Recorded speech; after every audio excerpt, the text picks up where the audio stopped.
Hey guys, मैं कुछ समय पहले कोमा से रिकवर हुआ था। एग्जैक्ट डेट तो याद नहीं, बस इतना याद है कि मैं कुछ ग्रॉसरीज लेने के लिए कन्वीनियंस स्टोर में गया था और फिर वापस ड्राइव कर रहा था। तभी अचानक से ऊपर से एक ओवरहेड केबल ब्लास्ट होता है और सीधा मेरी गाड़ी के ऊपर आकर गिरता है और फिर सब कुछ अंधेरा हो जाता है। जब मैं दोबारा होश में आया तो मैं एक जगह पर था जो मेरे घर जैसी लग रही थी, पर पूरी तरीके से नहीं। मेरा घर नॉर्मल से काफी छोटा था। रूम में सिर्फ एक बेड था, सामने एक विंडो थी और एक ड्रॉअर जिसके ऊपर एक फोन रखा हुआ था।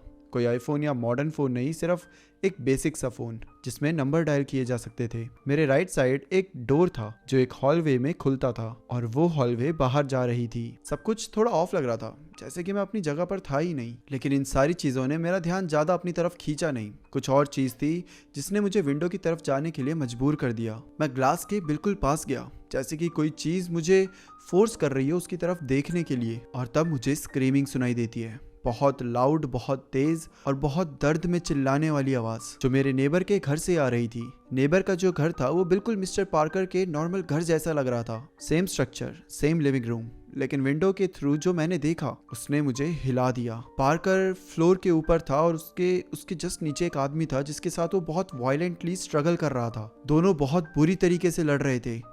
चीखना तब शांत हुआ जब पार्कर ने अपने दांत दिखाकर बहुत जोर से उस आदमी को ऐसे ऐसे फेस की तरफ देख के बोला कि क्वाइट। मिस्टर पार्कर को मैं बहुत समय से जानता हूँ और वो सच में एक बहुत अच्छे आदमी है। इनफैक्ट मेरे क्लोजेस्ट फ्रेंड में से एक। अपनी 40s में है और एक बहुत सिंपल से आदमी है। सिंपल से कपड़े पहनते हैं, सिंपल सी लाइफ जीते हैं, और उनको ऐसे वायलेंट तरीके से किसी और के साथ देखना मेरे लिए बहुत अजीब था। वो उनकी कोई फैमिली नहीं है, कोई पत्नी नहीं है, कोई बच्चे नहीं है, बहुत सिंपल सी जिंदगी जी रहे हैं। और उनका किसी को किडनैप करके लेकर आना और उसके साथ ऐसे लड़ाई करना, ये तो मेरी सोच से भी परे है। मतलब मैं नहीं मान सकता कि ये मिस्टर पार्कर ही है, ये कोई और ही है। मैं सोचता हूँ कि मुझे उस आदमी को बचाना होगा जब तक देर ना हो जाए। लेकिन तभी मैंने देखा कि पार्कर ने उस आदमी का मुंह जोर से दबा दिया। उसने ब्लैक लेदर ग्लव्स पहने हुए थे जो पूरे सीन को और ज्यादा डार्क बना रहे थे। और फिर वो उस आदमी को घसीट कर नीचे ले जाते हैं, शायद बेसमेंट में, क्योंकि एक स्टेयरवेल था जो कि नीचे की साइड सीधा अंधेरे में जा रहा था। मिस्टर पार्कर ने दरवाजे बंद करे और बाहर से बोर्ड्स लगा दिए।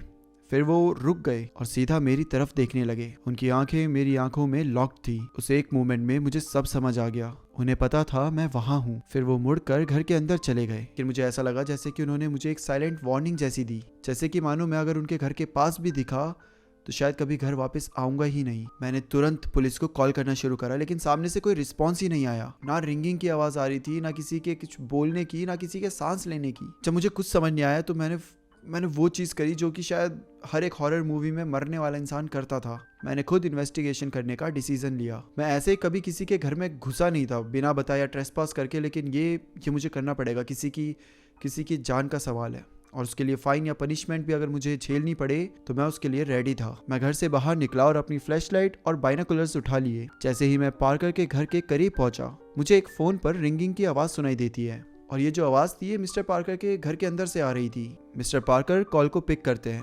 पहले उनकी आवाज बिल्कुल नॉर्मल थी, लेकिन फिर उनके गुस्से में आवाज तेज हो जाती है और बिना कुछ कहे वो कॉल काट देते हैं। और तब मुझे पता चलता है कि मिस्टर पार्कर को किसी पुलिस ने कॉल करा था, जो कि मेरे लिए बहुत कंफ्यूजिंग था। पुलिस को तो मैंने कॉल करा था, तो पुलिस ने मिस्टर पार्कर को क्यों कॉल करा? वेल, जो भी हो, अब मेरे लिए मुसीबत और बढ़ चुकी थी। मैंने ना कि सिर्फ पुलिस को इन्फॉर्म करा था, बल्कि मैंने अपने बगल में रह रहे एक साइकोपैथ, एक अजीब से आदमी को भी ये बता दिया था कि मुझे सब कुछ पता है और मैं उसके बारे में सबको बताने के लिए रेडी हूँ। घर के अंदर घुसना बिल्कुल ईजी नहीं था, जैसा मैंने पहले ही एक्सपेक्ट किया था। कोई भी सेन इंसान अपने फ्रंट डोर अनलॉक नहीं छोड़ता जब तक वो खुद ये नहीं चाहता कि कोई दूसरा अंदर आ जाए। पार्कर क्लियरली उन लोगों में से नहीं थे, इसलिए मुझे कुछ और सोचना पड़ेगा। और तब मेरे दिमाग में एक आइडिया आता है, एक स्टूपिड आइडिया ऑनेस्टली, लेकिन जो भी हो, एक आइडिया तो था। मैंने गार्बेज के पास पड़ा हुआ एक टमाटर देखा, उसको उठाता हूँ और सीधा मिस्टर पार्कर के बेडरूम विंडो पर मारता हूँ। वो जो टमाटर होता है वो ग्लास से टकराते ही फट जाता है। एक्स्ट्रा इफेक्ट के लिए मैंने विंडो पर जोर से नॉक भी किया। क्यों, मुझे खुद नहीं पता। और ये सब करने के बाद मैं तुरंत पॉर्च पर छुप जाता हूँ। कुछ ही देर बाद पार्कर बाहर आते हैं विंडो साफ करने के लिए, और वही मेरा चांस था। मैं पूरी स्पीड के साथ फ्रंट डोर की तरफ भागता हूँ और क्वाइटली अंदर स्लिप हो जाता हूँ। अब अंदर जाने के बाद मेरा सिर्फ एक ही गोल था, कुछ भी ढूंढना, कुछ भी जिससे मैं बेसमेंट का डोर खोल सकूं और जो भी ये नया वर्जन ऑफ माई नेबर छुपा रहा है उसे बचा सकूं। मैं तुरंत एक रूम से दूसरे रूम में जा ही रहा था कि तभी विंडो के थ्रू मैं देखता हूँ जो मिस्टर पार्कर होते हैं वो वापस से घर के अंदर आ रहे होते हैं। मैं तुरंत उनके क्लोजेट में छुप जाता हूँ और अपनी सांसें रोक लेता हूँ। मुझे मिस्टर पार्कर के चलने की आवाज़ आती है जो कि इस डोर से आती है और फिर वो दूसरे दरवाजे के थ्रू कहीं और चली जाती है और थोड़ी ही देर में घर के किसी कोने से म्यूजिक बजना शुरू होता है। ये म्यूजिक थोड़ा स्लो, थोड़ा स्टेडी टाइप का होता है और ये सुनकर मैं हैरान हो जाता हूँ क्योंकि मुझे याद नहीं मिस्टर पार्कर ने आखिरी बार इस टाइप का म्यूजिक कब सुना था। वो तो यूजुअली हैवी बेस वाले गाने सुनते थे जिससे पूरा नेबरहुड कान पकड़ लेता था क्योंकि वो इतना लाउड म्यूजिक होता था कि सिर्फ इनके घर ही नहीं बल्कि पूरा नेबरहुड वाइब्रेट करने लग जाता था। मुझे कुछ तो गलत लग रहा था। ये मिस्टर पार्कर की जो हरकतें हैं ये बहुत ज़्यादा बदल गई थी। मैं अब लिविंग रूम में जाता हूँ और केयरफुली सर्च करना शुरू करता हूँ, टीवी के नीचे वाले ड्रॉर में, काउच के नीचे, टेबल के ऊपर, और तब मुझे वो मिल गया, एक हैमर। मेरे लिए तो मानो वो एक छोटी सी विक्ट्री थी। मैं हैमर लेकर बेसमेंट डोर के पास जाता हूँ और धीरे धीरे नेल्स को प्राय करना शुरू करता हूँ। एक एक करके नेल्स जमीन पर गिरते हैं और वो जैसे वो जमीन पे गिरते हैं मुझे ऐसा लगता है कि वो गिरने की जो आवाज़ होती है वो थोड़ी ज़्यादा ही लाउड होती है और ये आवाज़ होते ही अचानक से ऊपर से किसी के चलने की आवाज़ आती है। शायद मिस्टर पार्कर को अंदाज़ा हो गया था। अब मैं सोचता हूँ कि अगर मिस्टर पार्कर यहाँ आ जाते हैं तो मुझे देख लेंगे और मुझे देख लेंगे तो मेरा पूरा काम ख़त्म हो जाएगा।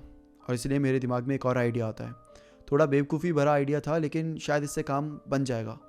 मैं तुरंत ऊपर भागता हूँ, उनके बेडरूम में जाता हूँ। उनके बेडरूम में एक नाइट लैम्प होता है, उसे उठाता हूँ और सीधा खिड़की के थ्रू नीचे फेंक देता हूँ। खिड़की के कांच हर जगह बिखर जाते हैं और मैं एक और डिस्ट्रैक्शन क्रिएट करता हूँ। और इसके बाद मैं बिल्कुल भी नहीं सोचता, मैं तुरंत घर से बाहर कूदता हूँ, पूरा चक्कर लगाता हूँ और एक दूसरे रूम की विंडो से वापस अंदर घुस जाता हूँ। हैमर अभी भी मेरे हाथ में ही था और तब मैंने वो देखा, अपनी ज़िंदगी का सबसे डिस्टर्बिंग सीन।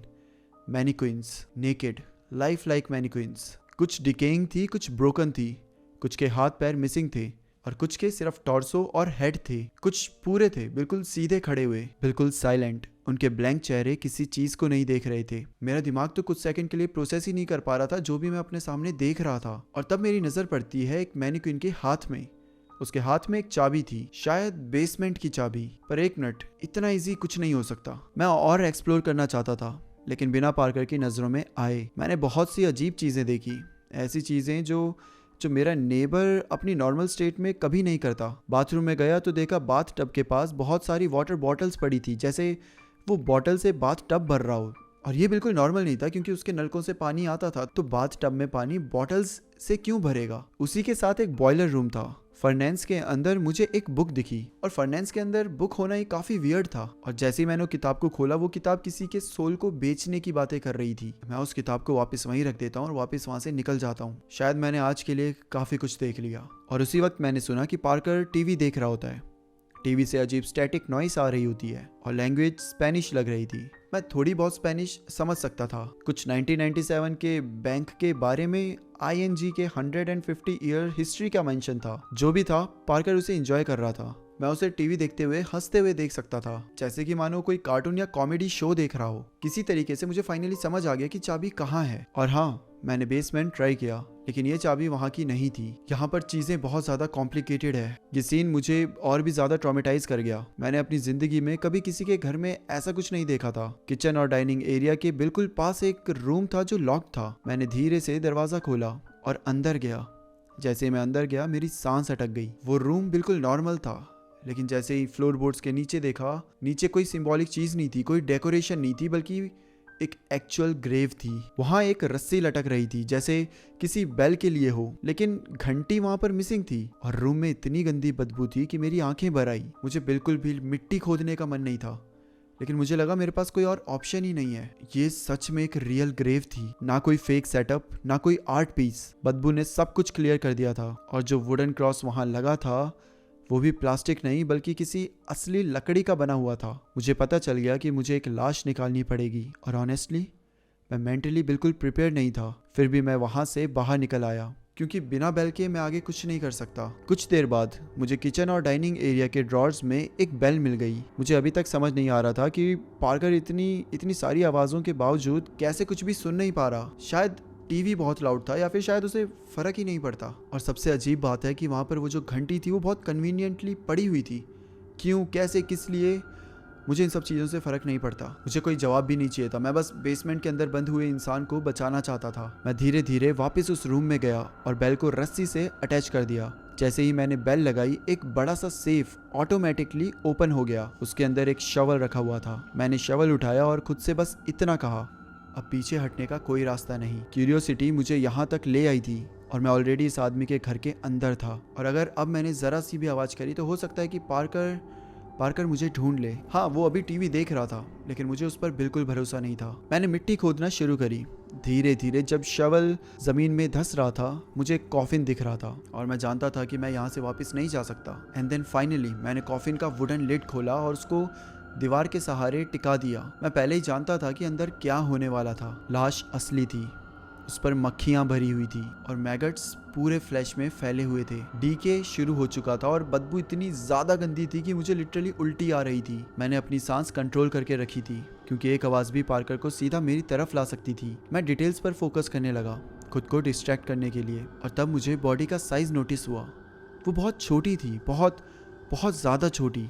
ये शायद एक बच्चा था या फिर कम से कम कोई टीनेजर था। और उसकी बॉडी पर जो मार्क्स थे वो एक कहानी सुना रहे थे, एक ऐसी कहानी जो मैं एक्सेप्ट नहीं करना चाहता था। उस बॉडी की गर्दन और टॉर्सो बिल्कुल पूरी तरीके से डैमेज था, जैसे कि मानो उसे स्ट्रैंगुलेट करा हो या फिर किसी जानवर ने बेरहमी से नोच दिया हो। ये बिल्कुल एनिमल अटैक जैसा लग रहा था। लेकिन पार्कर के पास कोई एनिमल नहीं था, वो अकेला रहता था हमेशा से। उस बच्चे के हाथ में कुछ पकड़ा हुआ था। मैंने धीरे से देखा, एक स्टफ्ड टेडी बियर। मैंने उसे निकाला और तुरंत महसूस किया कि उसके अंदर कुछ हार्ड सा था। मैंने टेडी को थोड़ा और अच्छे से चेक करा तो उसके अंदर एक चाबी थी। मैं उस टेडी बियर को अपने साथ लेता हूँ और फ्रंट डोर की तरफ जाता हूँ और फिर मैं गैराज में घुसता हूँ। टेडी के बैग का जिप खोला और उस चाबी को निकाल लिया। जब मैं हॉलवे में वापस आया और लिविंग रूम की तरफ झांका, पार्कर अभी भी टीवी देख रहा था, लेकिन इस बार उसने बेसमेंट का दरवाज़ा बंद कर दिया था। अच्छा हुआ कि मैंने अभी भी हैमर अपने पास ही रखा था। मुझे पार्कर को डिस्ट्रैक्ट करने के लिए कोई और आइडिया चाहिए था। मैं पार्कर का शू उठाता हूँ फेंकने के लिए कि तभी मेरा ध्यान उसके सोल पर जाता है जिसमें लिखा हुआ था 666 ओके, कुछ तो बहुत सीरियसली गलत था इस आदमी के साथ, लेकिन अभी मैं इन सब चीज़ों पे फोकस नहीं कर सकता था। मैंने उसका शू उठाया और सीधा उसकी विंडो पर फेंक दिया। फिर मैं तुरंत वहीं से क्लोजेट में छुप गया जहाँ पहले छुपा हुआ था। पार्कर बाहर आया चेक करने के लिए। जैसे ही वो दरवाजे से दूर गया, मैं निकल पड़ा। जल्दी से जाके वहाँ के लॉक्स को खोलने लगा एंड देन बेसमेंट का दरवाज़ा खुल गया। नीचे सीढ़ियाँ अंधेरे में जा रही थी, लेकिन जब मैंने पलट कर देखा, लिविंग रूम खाली नहीं था। मैनीक्वींस वहाँ पर बैठे हुए थे, सोफे पर, चेयर्स पर, बिल्कुल एक फैमिली की तरह। मैंने ज़्यादा सोचे समझे दरवाज़ा, एकदम बेसमेंट का जो दरवाज़ा था उसे बंद करा और अंधेरे की तरफ उस सीढ़ियों के थ्रू नीचे बेसमेंट में जाने लगा। जैसे जैसे मैं स्टेयर्स के एंड पर पहुंचा, मेरी आवाज़ बेसमेंट में गूंज उठी और मैं पूछता हूँ कि कोई है यहाँ पर। कुछ सेकंड बाद एक आवाज़ आती है, एक बहुत डरी हुई, कांपती हुई आवाज़, बिल्कुल वैसी ही जैसे मैंने एक्सपेक्ट करी थी, बहुत डरा देने वाली। वहाँ कोई था। मैंने फ्लैश लाइट से बेसमेंट का पहला हिस्सा स्कैन करा। 2 मैनीक्वींस पास ही खड़े थे और जब मैं उनके पास से गुजरा, कसम से मैंने ऐसा महसूस करा कि उन मैनीक्वींस का जो चेहरा था वो हल्का सा रोटेट हुआ। ऐसा लग रहा था जैसे कि उनकी काली आंखें मुझे फॉलो कर रही थी। बेसमेंट की एक वॉल के साथ एक क्रिब रखी हुई थी जिसके अंदर एक खिलौना पड़ा हुआ था। उसके पास ही एक बेड फ्रेम था, फुल साइज्ड, लेकिन बिल्कुल खाली।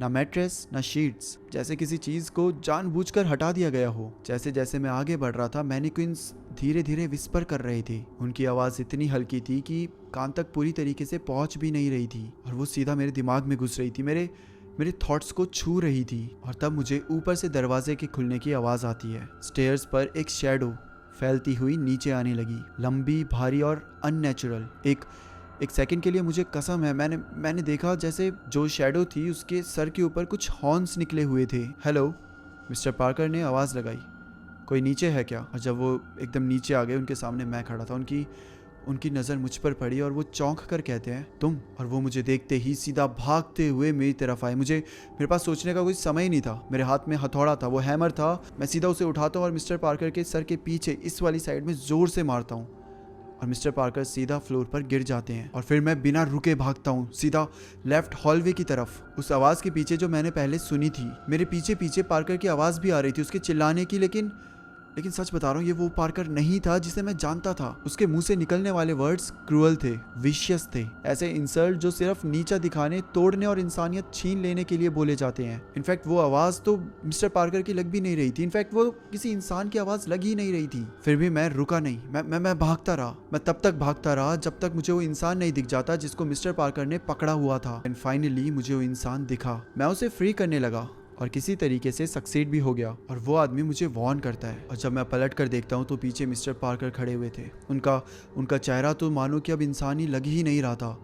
उसका चेहरा बहुत गुस्से में था, बहुत, और किसी शैतान के जैसा लग रहा था, जैसे कि मानो उसके चेहरे से कोई शैडो, काले कलर की शैडो बस चिपक गई हो। मैं वापस से उस हथौड़े से मिस्टर पार्कर के पेट पे बहुत जोर से मारता हूँ और हम दोनों भागते हुए उसे चीरते हुए निकल जाते हैं। और मैं फ्रंट डोर खोलता हूँ, लेकिन बाहर मैनिक्विन्स थे। हम काइंड ऑफ ट्रैप हो चुके थे। मैं बैक डोर ट्राई करता हूँ, लेकिन वहाँ पे भी मैनिक्विन्स खड़े थे। मैं विंडोज़ भी ट्राई करता हूँ, लेकिन वहाँ पर भी मैनिक्विन्स पहरा दे रहे थे। और तब पार्कर बाहर आया। हम एक कोने में खड़े थे। मैनिक्विन्स जमीन से ऐसे जुड़ चुके थे जैसे कि उन्हें हटाने के लिए ज़मीन से उखाड़ना पड़े। पार्कर ने इस बार रश नहीं करा, ना वो गुस्सा हुआ, ना उसने चिल्लाया। वो बहुत कामली हमारे सामने से गुजरता है और सीधा उस रूम में चला जाता है जहाँ पर वो ग्रेव थी। कुछ सेकंड बाद वो वापस आता है। उसके हाथ में एक शवल था। उसने शवल बहुत ज़ोर से मेरे सर पे मारी और मैं गिर जाता हूँ। मेरा विज़न डार्क होने लगा और जब मैं होश में आता हूँ, मैं मिस्टर पार्कर के बैकयार्ड में था। मैं एक कॉफिन के अंदर लेटा हुआ था और फिर पार्कर एक लिड लेकर आता है। मैं मदद के लिए चिल्लाता हूँ, मैं रोने लगता हूँ, मैं भीख मांगता हूँ, लेकिन मिस्टर पार्कर ने पूरी तरीके से मुझे इग्नोर कर दिया। मिस्टर पार्कर ने लिड धीरे धीरे मेरे चेहरे पर रख दी। रोशनी धीरे धीरे मेरे आंखों से गायब होने लगी। फिर मिट्टी की आवाज़ आती है, लकड़ी पर गिरती हुई। वज़न बढ़ता गया, घुटन होने लगी। मिट्टी गैप से अंदर आने लगी, मेरे मुंह को और लंग्स को भरते हुए। मैं सांस लेने की कोशिश कर रहा था, लेकिन मैं सांस ले ही नहीं पा रहा था। मैं ज़ोर से गैस्प करता हुआ बैठ जाता हूँ। मॉनिटर की फेंट बीपिंग की आवाज़ आ रही थी। डॉक्टर ने नोटिस किया कि मैं होश में आ चुका हूँ। मेरे कुछ दांत मिसिंग थे। जब मैंने मिरर देखा, मेरा चेहरा टूटा हुआ लग रहा था। मुझे रिकवर होने के लिए टाइम चाहिए था। डॉक्टर खुश थे। अपेरेंटली कार क्रैश होने के बाद से ही मैं कई महीनों तक कोमा में था और अब फाइनली जाकर मुझे होश आया है। मैं बहुत कन्फ्यूज़न के साथ डॉक्टर से पूछता हूँ कि कार क्रैश के बाद मुझे हॉस्पिटल कौन लेकर आया। और तब डॉक्टर बताते हैं कि आपके नेबर मिस्टर पार्कर आपको यहाँ लेकर आए थे। और तब मैंने मिस्टर पार्कर को देखा, बिल्कुल नॉर्मल, जैसे वो हमेशा होते थे। वो रूम के अंदर आते हैं, मुझे देख के स्माइल करते हैं, हाथ हिलाते हैं और पूछते हैं, हाउ आर यू फीलिंग। मैंने शायद एक सपना देखा था, एक बहुत बुरा सपना। अब मैं बहुत नॉर्मल फील कर रहा हूँ। अब एक्चुअली मैं बहुत खुश हूँ। मैं वापस होश में आ गया और जो सब मैंने देखा था, जो भी कुछ था, वो सब एक सपना था। और अब मैं अपनी ज़िंदगी में, अपनी नॉर्मल लाइफ में वापस आ चुका था। मैं मिस्टर पार्कर को थैंक यू बोलता हूँ, क्योंकि वही थे जो मुझे यहाँ लेकर आए थे। शायद उन्हीं की वजह से मैं ज़िंदा भी था। और मिस्टर पार्कर भी मुझसे थोड़ी सी बातें करते हैं, देन गेट वेल सून बोलकर वहाँ से चले जाते हैं। हाँ, शायद ये सब एक सपना ही था, एक भयानक सपना। मैं उठने की कोशिश करता हूँ, ऑल्दो मैं अभी पूरी तरीके से रिकवर नहीं हुआ, लेकिन तभी मुझे अपने रूम की खिड़की से, पार्क था जहाँ छोटा सा रोड भी मतलब क्रॉस होते हुए जा रहा था, मुझे वहाँ पे कुछ दिखता है।